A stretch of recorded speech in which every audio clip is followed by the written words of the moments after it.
Je beste vriend verliezen na een politie-achtervolging. Het kwam Anna en Henry, de twee beste vrienden van de 28-jarige Andries Boy uit Boelenslane. Andries kwam 6 september om het leven troch een politiekogel. Henry spruts als een van de laatsten met zijn kameraad. Zijn mem die had hem met hem appt, komt hij thuis. Ik was hier 11:15 weg, s'avonds. En toen zei hij dan van, moet ik morgen nog wat voor die doen? Want ik moest op het busje weg en hij was hier. Ik zei nee, hooguit kom maar een klap aan krijgen. Nou, dat was goed, zei er. En toen was dat morgen.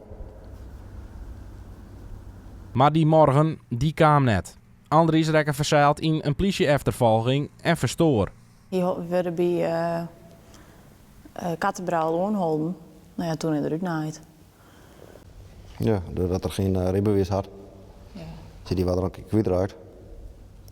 Door snelheid. Ja.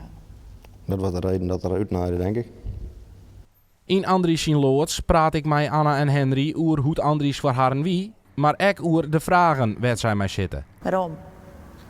Ze wisten wel, ze hadden zijn kenteken wel hier hem achteraan opzocht. Hè?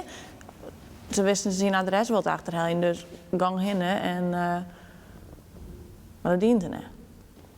In de loods zil neer wel joch banen, maar voor Henry bleef het een speciaal plak.